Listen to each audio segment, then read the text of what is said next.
ఇప్పుడే అందిన వార్త ఈ సేవలన్నీ కూడా నిలిపివేత మే 31 వరకు సంచలన ప్రకటన అంటూ లేటెస్ట్ అప్డేట్ అయితే రావడం జరిగిందండి. సో ఆ వివరాలు ఏంటనేది కూడా వీడియోలో చివరి వరకు చూడండి, అర్థమవుతుంది. మొదటిసారి ఛానల్ వస్తే తప్పకుండా సబ్స్క్రైబ్ చేసుకోండి. చూస్తున్నారు కానీ లైక్ చేయడం మర్చిపోతున్నారు, వెంటనే లైక్ చేయడం వల్లకైతే వెళ్ళిపోదామండి.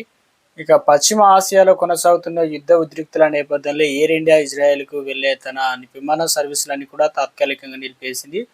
సో న్యూఢిల్లీ తెల్ అబవి మార్గంలో నడుస్తున్న విమానాలు మే 31 వరకు రద్దు చేసినట్లు ఎయిర్ ఇండియా ప్రతినిధి అయితే తెలిపారన్నమాట.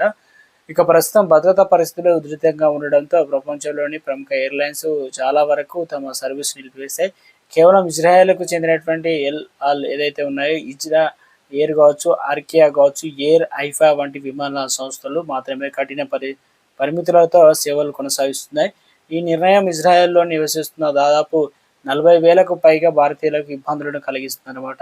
వ్యక్తిగత వృత్తిపరమైన కారణాలతో భారత్కు రావాలనుకునేవారు లేదా ప్రస్తుత ఉద్రిక్త పరిస్థితుల నుంచి బయటపడాలనుకునేవారు వారు ప్రత్యామ్నాయ మార్గాలను అన్వేషించాల్సిన పరిస్థితి కూడా ఏర్పడింది. ఇజ్రాయెల్ నుంచి భారత్కు రావాలనుకునే భారతీయులు ప్రస్తుతం జోర్దాన్ లేదా ఈజిప్ట్ మార్గం ద్వారా సరిహద్దు దాటి ప్రయాణించాల్సి అయితే వస్తుందన్నమాట. ఈ నేపథ్యంలో తెల్ అవివ్లోని భారత రాయబారి కార్యాలయం సహాయక చర్యలు చేపడుతుంది. 24 గంటల అత్యవసర హెల్ప్ లైన్ ఏర్పాటు చేయడంతో పాటు భారతీయుల నమోదు ప్రక్రియను కూడా ప్రారంభించింది అనమాట.